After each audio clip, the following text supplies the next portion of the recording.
नमस्कार। श्री कुलस्वामिनी नमः। जय श्री स्वामी समर्थ। जय गुरुदेव दत्त। आज मैं आपके सामने फिर से एक नया वीडियो लेकर आई हूँ और आज का हमारा टॉपिक है शनि पर्वत।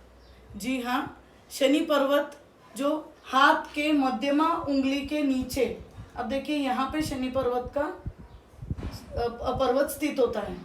ये शनि की उंगली है या इसे हम भाग्य की देवी भी कहते हैं।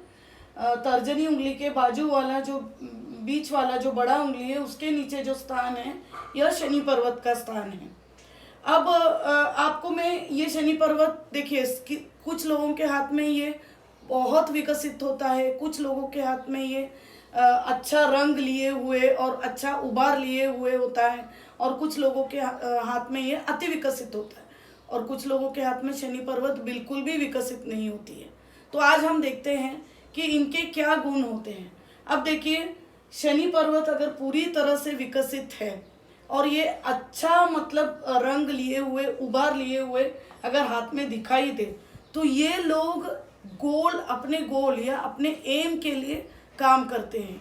इनका एक ही लक्ष्य होता है कि अपने लक्ष्य को कैसे पूरा करें, मतलब हम मेहनत करके लक्ष्य को पाना, यही इनका पूरा कंसंट्रेशन यहीं पे लगा होता है।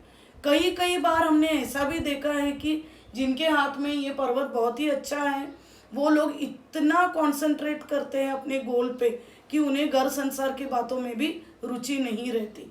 ना ही ये कलात्मक होते हैं, ना इनके अंदर कोई कला या ना ये कला और म्यूज़िक के तरफ आकर्षित होते हैं, लेकिन इनका सिर्फ एक ही लक्ष्य होता है कि अपने काम को अच्छी तरह से पूरा करना। तो ऐसे लोग जो होते हैं ये साइंटिस्ट हो सकते हैं, इंजीनियर हो सकते हैं, जिनके या डेंटिस्ट भी हो सकते हैं जिनका लक्ष्य सिर्फ काम करना हो, या फिर ये जो जादूगर जो पाए जाते हैं उनके हाथ में भी ये पूरे तरह से विकसित पर्वत होते हैं। अभी ये अचल संपत्ति कमाने में बहुत इंटरेस्ट रखते हैं, लेकिन इनमें एक कमी होती है, वो है ये बहुत संदेहशील होते हैं। जी हाँ, ये बहुत ही सस्पिशियस होते हैं। अपने पत्नी पे, अपने बच्चों पे, या अगर औरत है तो अपने पति पे शक करना ये इनका जन्मसिद्ध अधिकार मानते हैं और इसी वजह से कभी कभी ये परिवार वालों के साथ झगड़ा कर बैठते हैं। इन्हें पूरा विश्वास किसी पे भी नहीं होता। बाकी अगर ये एक गुण छोड़ दे तो बाकी गुण इतने अच्छे होते हैं कि ये मेहनती होने के वजह से अच्छी तरह से सफलता प्राप्त करते हैं। अगर ये अत्यधिक विकसित हो, अत्यधिक विकसित यानी बहुत ज़्यादा उबार लिए और पीला रंग अगर हाथ का है, गुलाबी रंग छोड़ के अगर पीला रंग हाथ का है और बहुत ज़्यादा विकसित है तो ये लोगों में नेगेटिव टेंडेंसी पाए जाती है। अब नेगेटिव फीलिंग्स इनमें ज़्यादा होती हैं, ये क्राइम की तरफ आकर्षित होते हैं, या फिर आप कह सकते हैं कि ये ठग या फिर मतलब चोर, डकैती, लुटेरे, इनके हाथों में ऐसे नेगेटिव पर्वत पाए जाते हैं। इनका स्वभाव भी काफ़ी चिड़चिड़ा होता है। अब ये अगर पर्वत बिल्कुल ही अविकसित हो, इनके हाथ में अगर शनि का पर्वत नहीं है, यानी कि यहाँ कुछ एकदम अविकसित है और दिखाई नहीं दे रहा है शनि पर्वत और हाथ पीला पीला दिख रहा है, गुलाबी नहीं दिख रहे, तो ऐसे लोगों में कोई भी गोल अचीव करने की क्षमता या फिर इनके जीवन में कोई अर्थ ही नहीं होता। ये काफ़ी मतलब हट्टी स्वभाव के भी ये हो सकते हैं।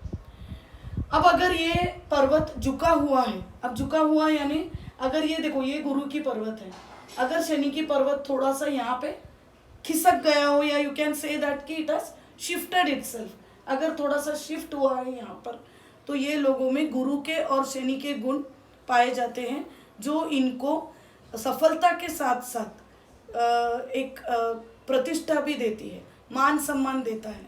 तो ऐसे लोगों के ज़िंदगी में सारी चीज़ें बैलेंस्ड होती हैं। अब अगर ये शनि पर्वत बहुत ज़्यादा ही विकसित है, बहुत ज़्यादा यानी अगर बहुत ज़्यादा उबार लिए हुए हैं तो ये थोड़ा घमंडी स्वभाव के हो सकते हैं, ये कायर हो सकते हैं, ये भोगी हो सकते हैं।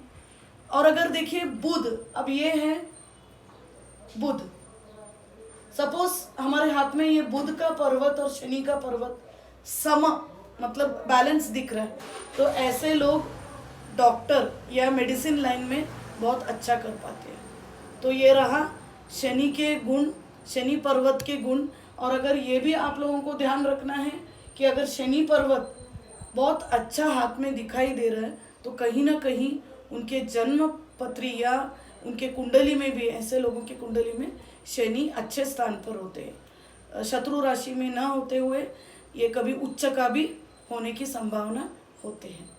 तो ये रहा आज का मेरा वीडियो। अगर अच्छा लगे तो ज़रूर लाइक, शेयर और सब्सक्राइब करना।